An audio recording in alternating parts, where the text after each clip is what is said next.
Tuluyan mo nang alisin sa planetang ito ang Trudy's liit na yan. Ginawa ko ho yun para mahanap ang pamangkin ko. Ginawa ko yun para kay Trudy's. Babantayan at aalagaan ko siya, alang-alang kay Kuya Lino. Sa ayaw at sa gusto niyo. Pagdudahan niyo na ho lahat. Kahit ako. Wag lang ho naman si Ched. Mahal na mahal niya ho yung mga bata. Gaano ang nalalaman mo sa background ni Mix? Hindi ko nga rin alam kung bakit niya naisip yun eh. Hindi naman ganun si Sir Nick. Hindi ko rin alam. Pero palagay ko may nagsusunod sa kanya. Eh, hindi nga niya nababanggit sa atin na meron pala siyang koneksyon sa militar. Sa lahat ng ayoko, yung taong maraming sikreto. Ayoko na kasing may masabi pa sila, kaya hindi ko nalang tinanggap. Mukhang ako pa nga yata yung pinagdududahan na nag-kidnap kay Trudy's. Ha? Ano? Kung ano man ho yung nakikita niyang pagmamalasakit niya sa mga bata, yun ho ang totoong Ched. Ganon ka rin ba, Mix? O may tinatago ka sa akin? Simula ngayon, magkaibigan na tayo. Ako nga pala si Trudy's. At ako naman si Sugar. Kailangan ko na rin ihanda si Trudy sa hinaharap niya. Lalong-lalo na sa paglaki niya, baka mahirapan siya. Kawawa naman si Trudy's kung sakaling mawala ako. Talaga! Ang salbahe mong bata ka! Ang tigas-tigas ng ulo mo! Yan ang bagay sa'yo! Yan ang bagay sa'yo! Anak ko, ikaw talaga napakasalbahe mong bata ka, ha? Ang salbahe mo! Yan, liit mo na yan! Ang salbahe mo! Bakit pinipigan mo si Trudy's? Eh, paano? Kakabalik yan dito! Napakasalbahe! Tinulak agad ang kapatid mo? Kala mo kung sino ka, ha? Sorry na po, Sugar. Hindi ko sinasadya. Tinulungan ko lang yung ibon kasi baka paluin niya. Tinutulungan naman pala eh. Sugar? Kamusta ka? Nabagok ba ang ulo mo, anak? Ikaw, ha? Ikaw, ha? Kapag may nangyari kay Sugar, ikaw ang sisisihin ko. Ikaw! Ma, tama na. Halika na. Tama na. Trudy's, ay ka lang. Naku, huwag ka nang matakot. Hayaan mo na yung ate Sugar mo. Pagpasensyahan mo na yun, ha? Eh, may pagka-brat talaga yung batang yun, eh. Ano po yung brat? Brat! Matigas ang ulo. Hindi nakikinig. Ikaw, hindi ka gano'n? Ang bait-bait mo. Uto. Ano pong sabi niyo? Sabi ko, ang bait-bait mo, Trudy's. Bait-bait mong bata, no? Ang cute-cute pa.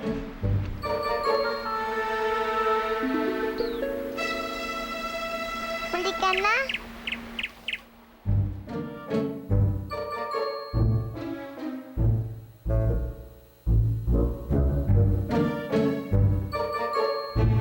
Miss ko na po sa Ate Trudy's. Pwede ba pumunta tayo doon?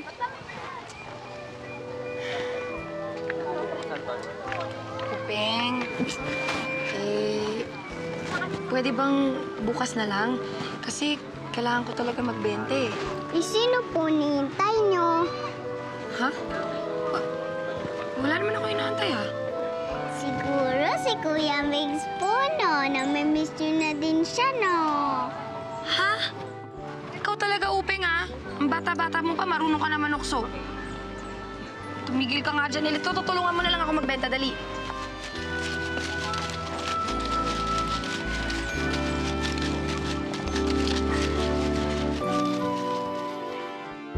Nakikipaglaro ka doon, tapos ngayon iiyak-iyak ka. Ay, halika na. Inaaway, Mami. Anong hindi inaway? Huwag ka na makikipaglaro doon. Yun ang sinasabi ko sa'yo. Gusto mong makipaglaro doon, lagi ka nasasaktan. Ano nangyari? Nako, Nick! Yan si Trudy's. Yan, tinulak na naman si Sugar. Sumubsob! Lagi niya ako inaaway. Saan masakit? Ito pa po siya. Ma! Tama na yan. Away bata lang naman yun, eh. Anong away ang sinasabi mo, honey? Tinulak niya ako. Naku, Nick, kausapin mo niyan si Trudy's, ha? Siguro, naturuan ang masamang ugali nung kung sinong kumidnap sa kanya o nung matandang kumukpok sa kanya. Yung makakausapin ko, ha? Sugar, huwag ka na iyak. Tama na. Tinulak niya ako eh. Huwag ka na umiyak. Akong bahala, ha? Mabuti pa siguro pumasyal kayo, ha? Honey, sama mo muna mamasyal si Sugar. Mabuti pa. Ha?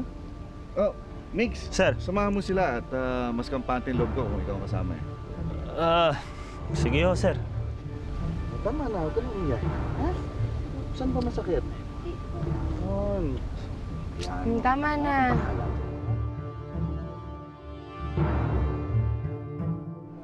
Okay ka lang ba dyan, Birdie?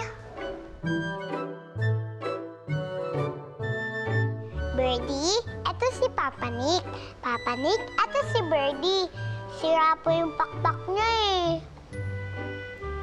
Hello, Birdie. Trudies? Sorry na po, Papa Nick. Galit ba po kayo sa akin?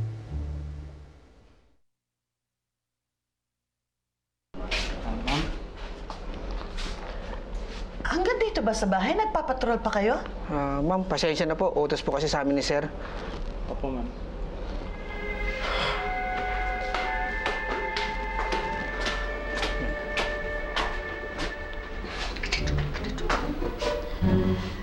Mahihirapan tayong i-dispatcha yung bata. Napakahigpit ng security.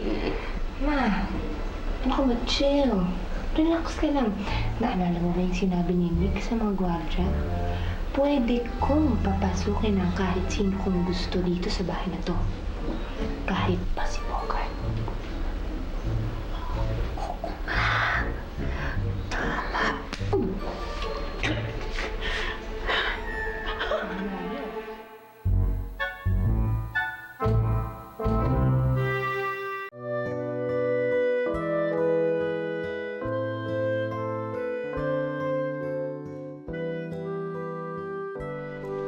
Alam mo, anak, kahit kailan di ako magagalit sa'yo. Pero, ayoko sana nag-aaway kayo ni Sugar. Ang gusto ko nga, di ba, magkaibigan kayo? Lalong-lalo na ngayon. Wala na dito si Upeng sa bahay. Alam mo, Trudies, ayoko na mangyari yung nangyari sa'yo dati nung nawala ka. Kaya, alam mo, naisip ko na ihanda ka na sa magiging buhay mo dito kasama ko. Siguro, hindi mo lang naiintindihan, Trudies, pero ikaw ang prinsesa dito. Ako po, prinsesa.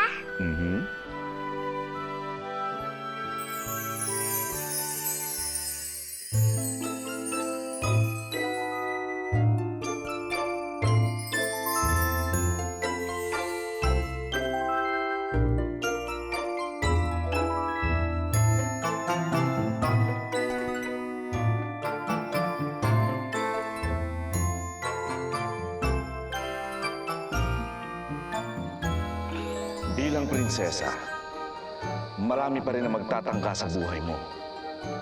Ngunit habang ako ay nandito, hindi ko papayagang mangyari yun. Papa Nick, ayoko po mag-gown.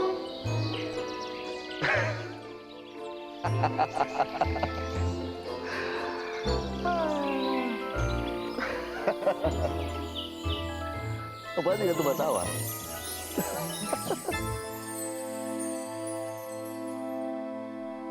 Papa Nick, ayoko po mag-gown. Bakit? Dati po kasi sinukat ko yung gown ni Upeng pang sa gala. Kamot po ako ng kamot nun. Di ba po pag prinsesa naka-gown? Pwede namang hindi eh. Pero alam mo, kapag ipinakilala kita sa mga kaibigan ko, magpapaparty tayo ng malaki.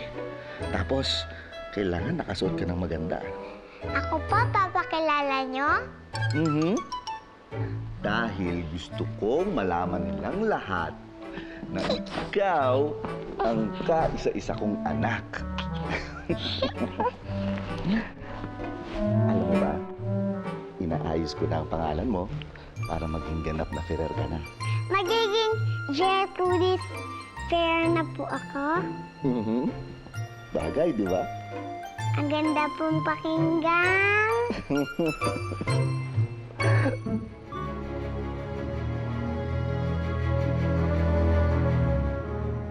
Hindi maganda ang narinig ko. Dapat mapigilan yon. Hindi dapat matuloy ang pag-aampon sa Trudis na yon. Kung hindi, mababawasan ang parte ng anak ko sa kayamanan ni Nick. Ang mabuti pa, ma'am, tapusin mo na.